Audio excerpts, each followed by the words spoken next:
The purpose of Wealth Talk is to educate, inform, and hopefully entertain you on the subject of building your wealth. WealthBuilders recommends you should always take independent financial, tax, or legal advice before making any decisions around your finances. Welcome to episode 224 of Wealth Talk. My name's Christian Rodwell, the Membership Director for WealthBuilders, joined today by our founder, Mr. Kevin Whelan. Hello, Kevin.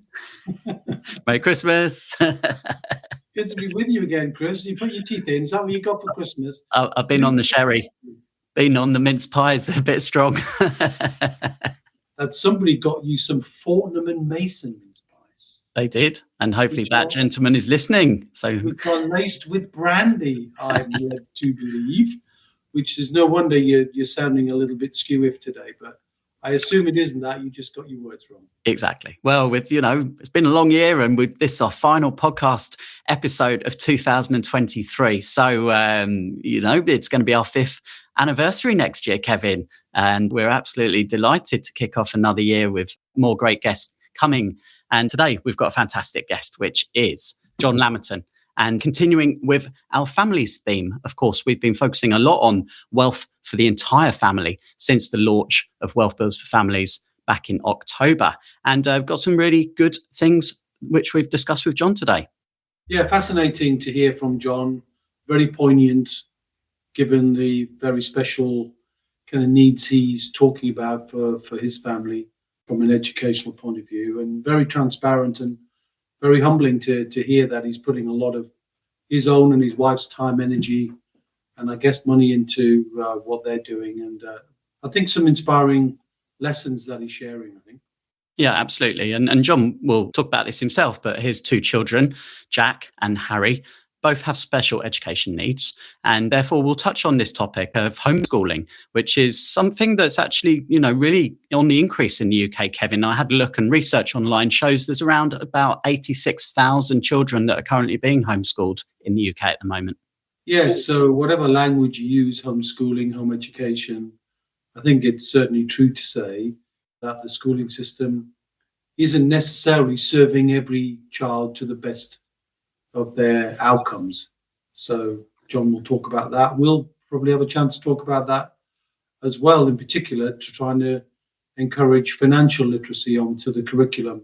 But I was talking to one of our clients about that who had something to say very negatively about that. So, hopefully we'll get a chance to have a little bit of a debrief, but always interesting to get the perspectives of others. I do enjoy you getting into the detail of their thoughts and their activities around their family. But it's much different, isn't it, to talking about business? Yeah, it definitely is. Opens up a whole new avenue inside the conversation. So let's not wait around. Let's head on over to our conversation today with John Lamerton.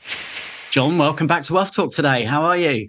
Very good, Chris. Thank you very much for having me. Well, having me back, I should say. I know. Yeah, back in episode 175, you featured. And that time we were talking about, can you have a lifestyle business and create wealth? That's right, yes. What's your answer to that one, John? Absolutely. Did I see a report in the BBC today that Britons are more likely to choose work-life balance than anyone else in Europe?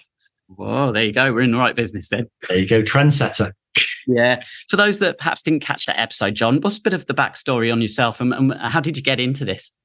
So, I was a former civil servant and I started my own business 23 years ago now. Internet marketing business.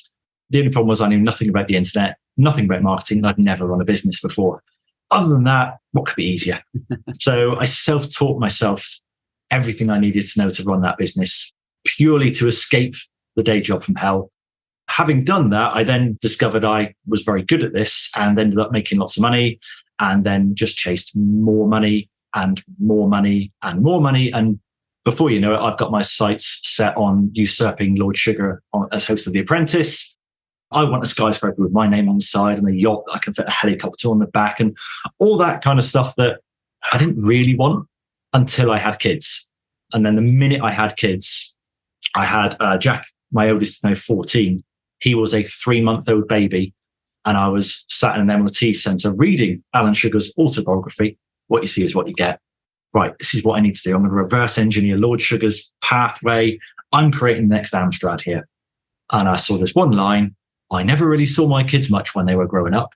And just in that moment, I was like, that's not what I want. I was like a sledgehammer to the heart. I was like, no, I want to just be there for these kids when they grow up. I don't need the helicopter. I don't need a yacht. I just need to be there for these kids and actually enjoy my life.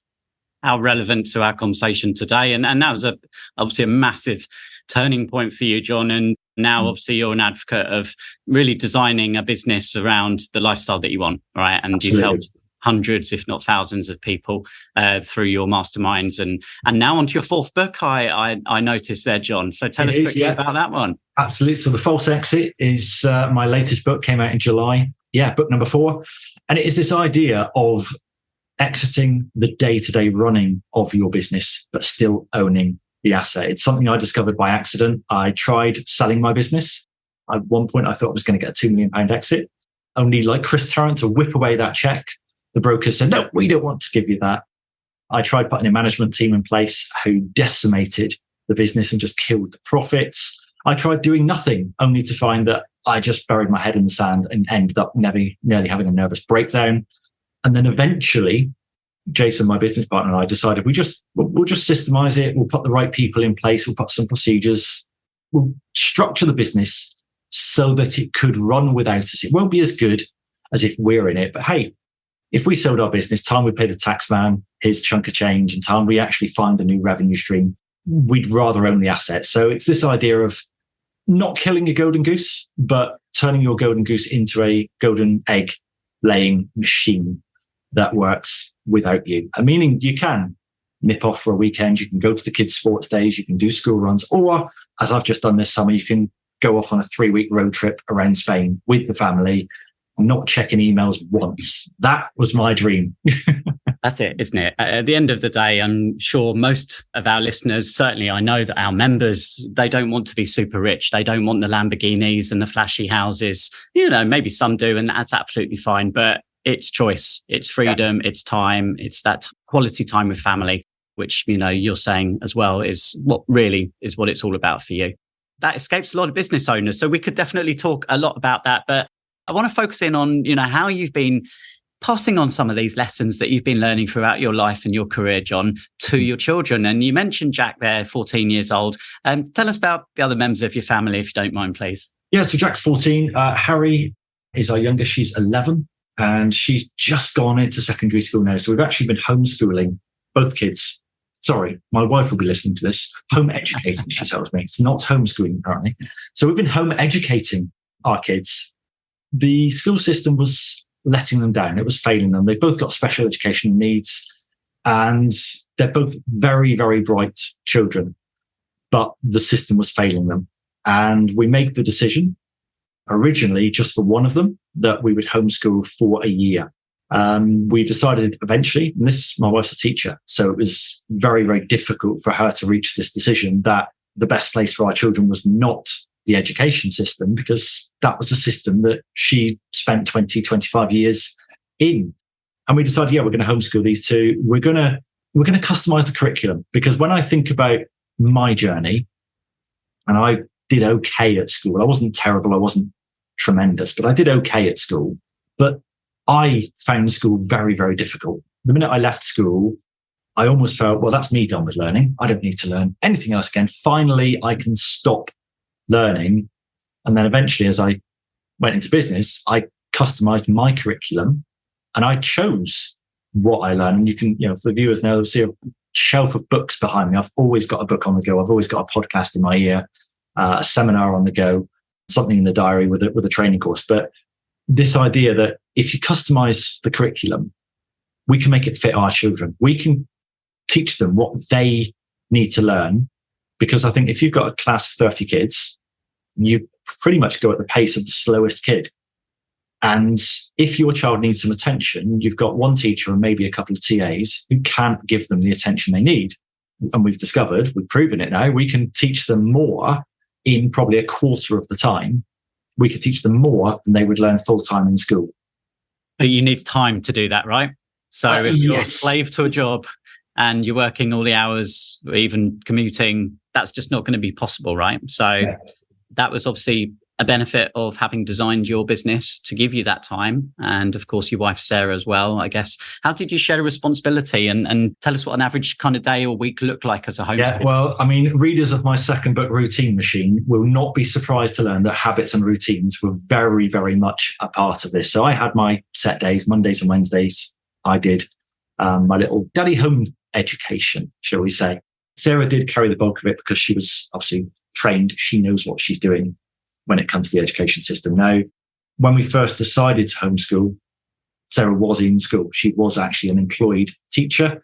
I went through a little exercise with her where we worked out her actual hourly rate based on the nice headline salary she's got and how many hours she actually worked.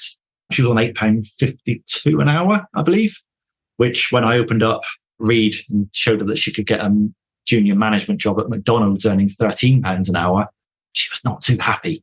So we crafted her business as well. So she created a tutoring business so that she could work part-time, earning the same amount of money that she did in employment. Again, crafting that business around the homeschool. So most of the tutoring work she does is between 4 and 7 in the evenings, meaning she had the days free to homeschool our kids. She was able to combine other people into the same sessions as well. But it was this idea that Sarah would teach the more academic subjects. You know, despite I may have written 4 best-selling books, but I was not teaching English.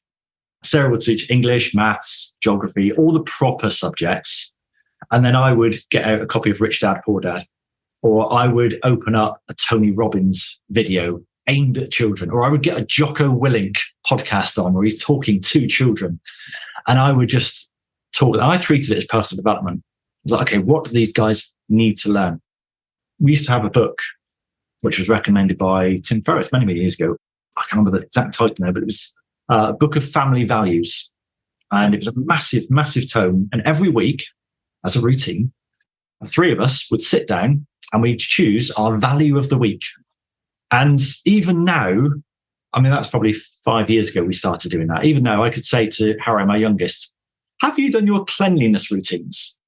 And she knows exactly what that means because we studied the virtue of cleanliness one week and it stuck. And, you know, the virtue of honesty or the value of transparency. And it's just, yeah, being able to dive deep into how do we make these kids happy, confident, good humans? So did you make that decision on behalf of the children or with the children? It was with the children, yeah. We gave them both the opportunity and we said, look, this is an option. If you want to do this, you can do it. And Jack was all for it. He's like, yep, get me out of school. Absolutely. This will be great for me. Harry loved school. School was failing her in a different way. She's visually impaired. So she was really, really struggling with eyesight, headaches, sickness. She fell and broke her arm on the last day of term in her first year at school because someone left the net out on the football field. And so just let the kids run around. So yeah, she fell and broke her arm thanks to school. So she wanted to stay in school. She had a lot of friends in school, but she knew how school was physically affecting her. And so, yeah, she decided, well, if Jack's doing it, perhaps I'll do it too. The door was always open, though, to return. If it didn't work out, both of them could have gone bayou into the school system. And I guess one of the comments, it could be aimed at you're taking them away from that social environment and those, you know, learnings of dealing with, different characteristics and personalities. How did you manage that? So we discovered there's a very strong homeschooling community within Plymouth, and we made it a point of creating these social sort of structures. So every week they would go to, there's a climbing wall that did a session. Let's say Sarah did some sessions here. So we'd have maybe 4 or 5 children would come to the house. She would do a session. Harry would then take part in that session. They did cubs, they did brownies. We made sure that social integration was a big part of homeschooling until the second year of homeschooling, which was 2020. So we struggled a little bit with socializing then. You're ahead of the curve there, weren't you? Exactly. Hey, we were using Zoom, we were homeschooling. We weren't washing our hands as much as we did in 2020, but other than that, we were on board. Yeah. And I guess, the other question is, how did the schools react? And, is it a difficult process to say, that's it, we're pulling them out? It's actually not as difficult as you would imagine. It's pretty much sending a letter in saying, this is what we're doing. There was an element, and we could see again, I'm always keen to study incentives. What are the incentives for people's behavior? And when we said we were taking the kids out of school, Harry was the one who we were really concerned about physically, as it was physically affecting her. Jack was more mentally affected. And we said, we're going to take them both out. And the headmaster said to us, have you considered leaving Jack in and just taking Harry out? And we said, well, actually, it's Jack that we were really, really worried about because of the mental strain. And said, oh, it's just that Jack's got his SATs coming up next year and he's like top of the class for his SATs, whereas Harry's not doing so well on her SATs because of the visual impairment. She can't read as fast, she can't physically write. I said, okay, so your SAT scores are your priority. Our children's well-being doesn't come into this at all. The main thing you're worried about is what your test scores look like. And I think that's a lot of schools. Why do you think that schools still don't include lessons about finance, business, money in the curriculum? What do you think is the cause of that, John? I think, well, I go back to some words painted on my wall here from my first book, Big Ideas for Small Businesses. I talked about the 5 magic ingredients of success: goals, desire, knowledge, environment, and action. And I think what's the goal of financial education in school? It's to tick a box. It's to say, hey, we've done it. What's the desire to truly generate financial independence and financial education within the school system? Very, very low. What's the desire within kids to learn about finance and numbers? They already think maths is difficult when it shouldn't be. So the desire is low. What's the knowledge? Well, the people who are teaching this have probably got consumer debt themselves. They probably make bad financial decisions themselves. They don't understand how their mortgage works. They can't balance their checkbook. They don't even know what a checkbook is these days.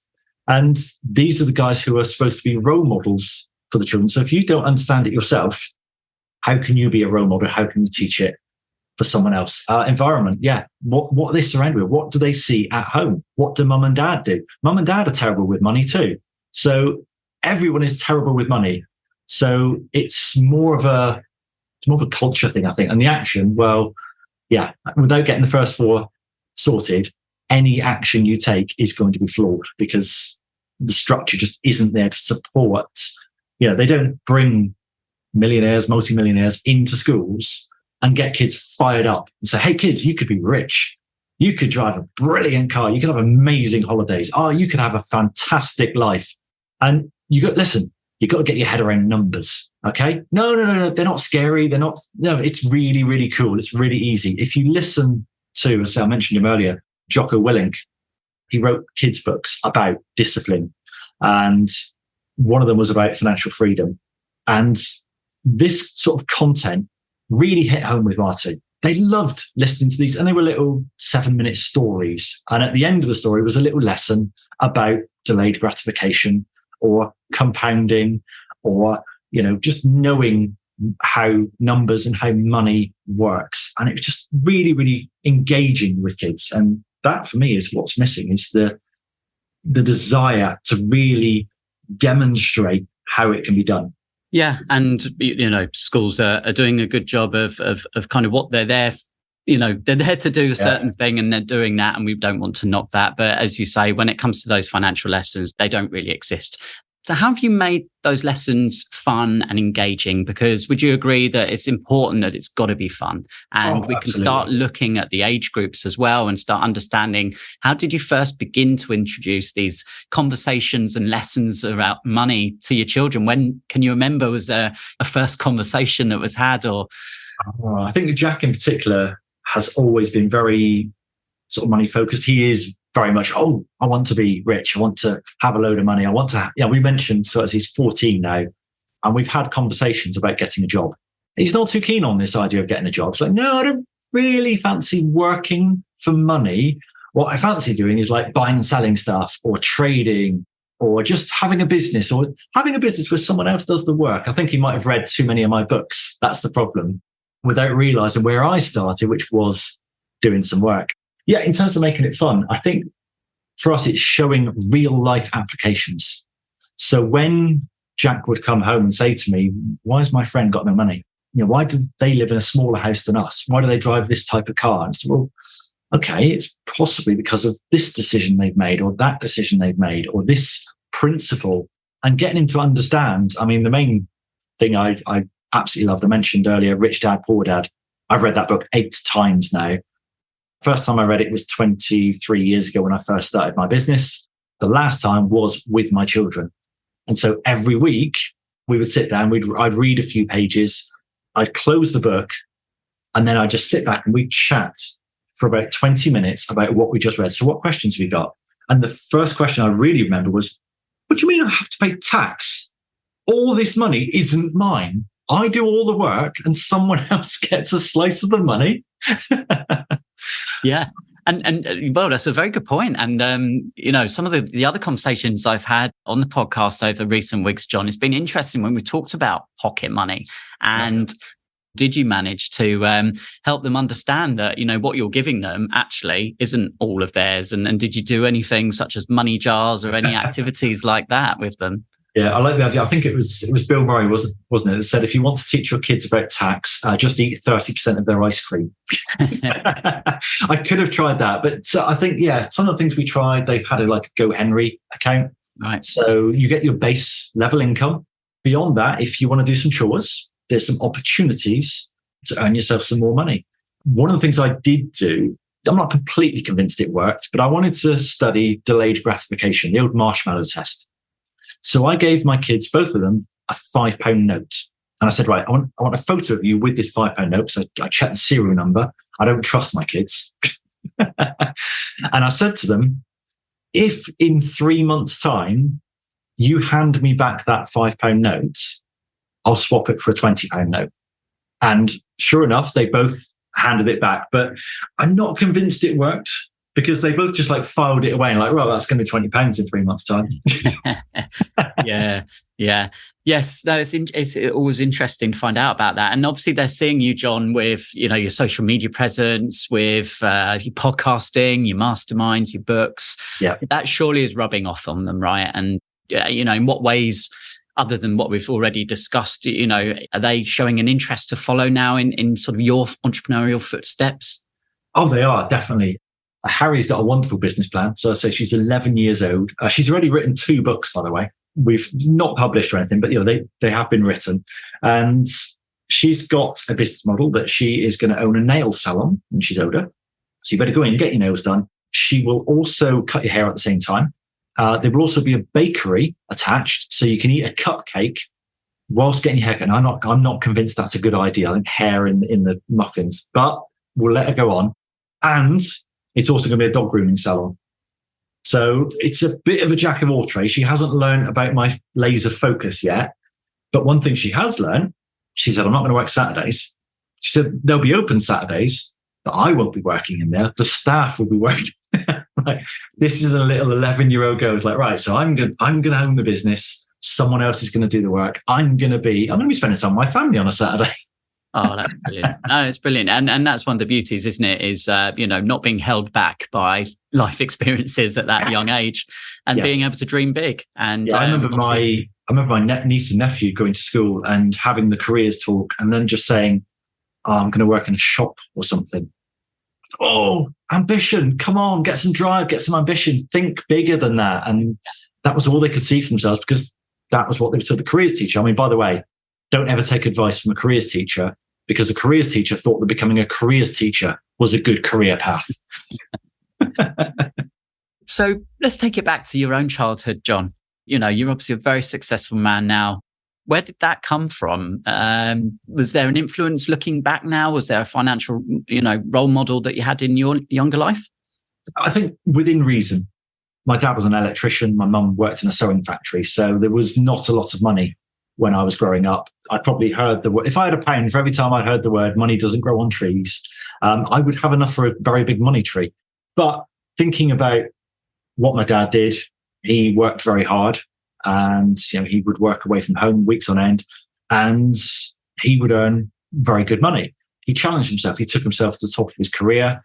He also, and I can kind of see myself in this now, was very investment focused in that he set up an endowment policy. He made sure he had a pension. He was the first of his generation to really save and invest for the future and sacrifice a little bit now. And I think that has stuck with me, because when I think about most of the financial success I've had, I was interviewed for a newspaper article a couple of months back about ISA millionaires. And they said, how have you amassed this massive pot in your ISA? And I said, well, it's quite simple, really.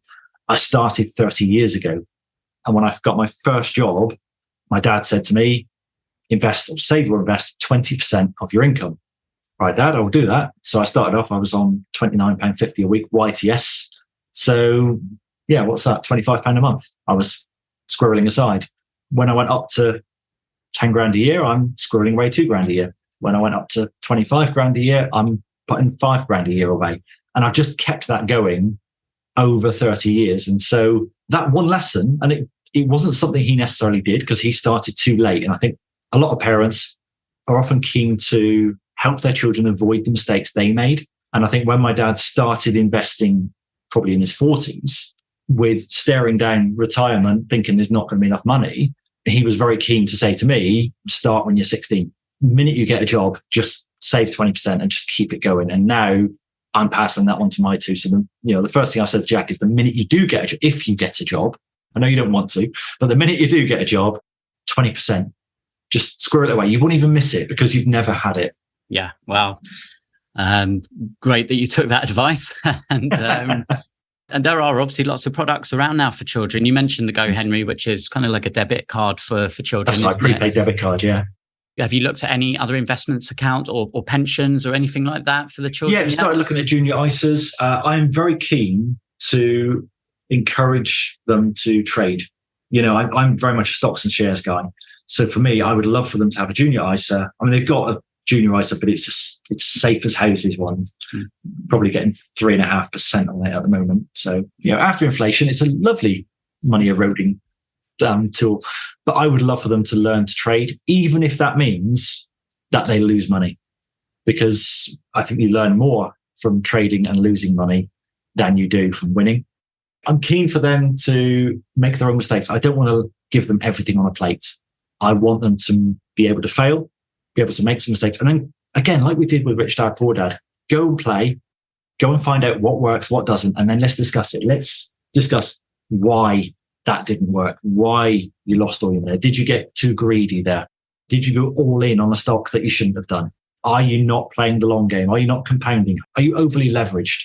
All the things that we've started to talk about, and we start talking about them in kind of very childlike fashion that they will understand, until we get to the point whereby we can have an adult conversation with them around finance, money, investments. And I guess the final piece is looking at the legacy aspect. So everything that you're building now in your life, John, obviously will be passed on at some stage to them. And, have you already started to think about that? Or is that still a bit too far in the future? I think it is. I'd like to think it's too far in the future. I plan on living to 123. I'm 46 this month. I've got just under 80 years left, I hope. It is interesting because I read a lot of investments, and you often see letters from investors, letters from readers in these magazines. And the amount of people that are in their 50s and 60s, and they're petrified about inheritance tax, and everything is, how do I avoid inheritance tax? I'm still in accumulation mode. I'm still growing. Inheritance tax, that's a future me problem. Yes, I've got structures in place to protect the bulk of my assets from inheritance tax, but it's not my main focus.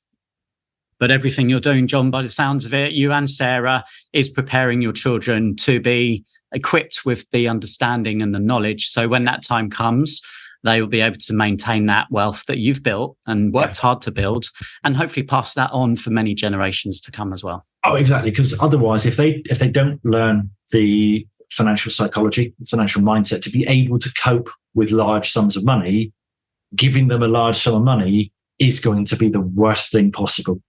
Absolutely. Yes. So it's been a delight speaking with you again today, John, and really appreciate everything that you've shared with us and some of the insights as to how you're making these conversations fun, and also around homeschooling, which is a massive movement, isn't it? And I suppose, having gone through that process, just how big this is in the UK.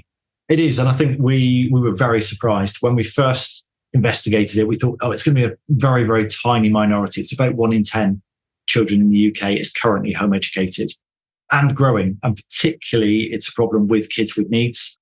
Most of the kids that are in the home education sector are home educated because the school is failing them, because they have some kind of special educational need that isn't being met by the school, either because they haven't got the resources in place, they haven't got the time, they haven't got the inclination, or it's quite often the case with schools, they haven't got the money. My wife is actually writing her first book at the moment exactly about how the school system is failing kids with needs. So, that will be hopefully coming out in 2024. Wow. Well, we'll have to have Sarah on the podcast then when that's ready to launch. All right. Well, John, thanks again today. And we look forward to speaking to you again very soon. Thank you for having me back again. Okay. John has always got lots to pack into his conversations. I enjoyed that one again with John today. Before we unpack that, Kevin, let's head to Trustpilot. And we've had lots of reviews in the last week. We recently did a end of year wrap up for our members, and they were sharing some fantastic stories, weren't they, Kevin, of some of the achievements this year? They were, and you get an incredible insight into what some people are doing. And in fact, I had an email exchange today with one of our members, Kamal, who, if you recall, on the interaction with our members we're talking about different ways that you can generate an income stream from the different pillars. And one of the most difficult pillars to generate an income stream from is the one we call home capacity, which is generating value from what's inside your home and what's outside of your home and around the space. And she talked, and I thought it was fascinating, that it's got a very nice drive, and she'll give us all the details of that. But the point being is she earned more than £1,300 from just letting other people park during whatever's appropriate on the drive. And I thought, what a fascinating way just to make £100 a month, which is adding to your wealth if you keep doing that, or adding to your income. I think just a great way. And there are just so many different stories that came out, and people hitting security now, and people hitting financial independence as well. So, and of course that milestone, Chris, and I want to stress this, if I may, that the milestone of security is so critical on the wealth building journey, because as soon as you get to a place where the recurring income from the ownership of assets, not the doing of things, but the ownership of things, and you get that to a place where you can live that lockdown lifestyle, or a lifestyle where your basic essentials are covered. Once you achieve that, then you're free to choose the work you do. And more often than not, we see that our members stop trading time for money. And then all of the time that they were using to trade time is now focused on creating more streams of income. Almost using the mantra that we often use in WealthBuilders, which is focus your way to security, diversify your way to wealth. And that rich diversification comes from having more time to put more leverage of time into that equation. Absolutely. And another of our members who joined us on that end of year wrap up was one of our family founder members, Leah, who has left us a review saying, in the summer of 2023, I came across the Wealth Talk podcast, and from the very first listen, Christian and Kevin's insights made my daily commute an invaluable part of my day. This led me to joining WealthBuilders families in October, and the webinars, enriched by informative guest speakers, have broadened my financial knowledge, fostering a strong sense of community where I've already made valuable connections. And embarking on the journey towards financial freedom is both exciting and empowering, and I eagerly anticipate what 2024 holds. If you're seeking to build wealth and connect with like-minded individuals, I wholeheartedly recommend joining the WealthBuilders community. It's been a transformative experience, and I can't wait to continue this rewarding journey. How elegantly and eloquently said by Leah, which made me actually think about what John was saying, which is when he was at school, kind of saying that he didn't enjoy it so much and thought, right, I finished school, that's me, my learning's done. But you become a lifelong learner, don't you? And that's an interesting point. So wealth building is all about that. And fascinating as well, he shared, he's written 4 books, but doesn't want to focus on providing the English side of that education, preferring to pass that on to his wife, who is a trained teacher. The reason it made me laugh was I remember listening to an interview with Robert Kiyosaki about his books, best-selling books, obviously. And he said, I'm not a best writing author. I'm a best-selling author. And that's what it counts, isn't it? Yeah. Using your IP to create real value, which he's doing. And I think it's great that he's putting time, energy into the raising, together with his wife, of their children, recognizing the school system, as he said, just wasn't serving them at the right level. That I think he said, when there are large classroom sizes, you tend to go at the slowest speed. And if you've got children who need something specific, whether it's partially sightedness or indeed in many cases now with any other form of condition that just prevents you from learning at the same pace or in the same way and style as other children, then that's going to cause them to slow down. So, and not enjoy the experience as well, which can be damaging. So, fair play to John for what he's doing. Yeah, these are all wrapped up in our 7 family wealth principles, aren't they? The first principle is problems, and identifying a multitude of problems that exist when it comes to children and young adults learning, and specifically learning about money and finances. But interesting, John talked about his wife, 25 years as a teacher, and they found their roles, didn't they? So she obviously took care of the core curriculum with the children when it came to the home education. And then John would get out his copy of Rich Dad, Poor Dad and, really look at some business lessons and discuss those with the children. And that was really a form of personal development. And it clearly is rubbing off, because he talked about Harry, his daughter there. She's 11 years old. She's already got a business plan. She wants to do multiple things. So it's clearly rubbing off, and that participation of sitting together, and also the book of the family values and picking a value. And again, these things really sticking and becoming part of their DNA now. Yeah, didn't we hear that very similarly when one of the podcast interviews was talking about laminating a set of personal family values? That was a fascinating insight there as well. So this whole idea of family values being important and carrying that forward. So in one of the principles, which is the one of passing on, Chris, which is really passing on the baton, it's almost seeing the wealth of a family as an intergenerational, not a race, but almost a marathon where the baton passes after the end of the generation, I guess, to one to the next to the next. And you have to equip them with the right knowledge, the skills, the training, in order to be able to accept that. And I think it's very powerful when you can start to build family values, family traditions, even recording some of the elder generation, the grandparents, the elders in the family right now, and get the younger people to record their voices and record some of the stories, because history tells us valuable lessons. And it's quite fascinating. As we mentioned earlier, the more you get into what makes a family real, what makes them very deeply personal, the more insights you get and the more compelling the stories are. And one lesson I'm sure John is pleased that he took from his father was that early lesson of save or invest 20% of everything that you earn. And John has done that diligently and has built up a considerable nest egg. And he talked about an ISA there, which is obviously a really efficient way of putting money away and compounding, another core principle of the wealth building process. Yes, compounding is an important part of that, and the longer you have for that to take effect, and the more powerful it is. Hence, the earlier you can get children to learn that, the better it is. Whether people in today's world can save 20% anymore is an interesting one, not least because of high inflation, high interest rates, cost of living, and so on. It's going to be difficult to do that, but always nice to see though that children are being encouraged to save so that they see the value.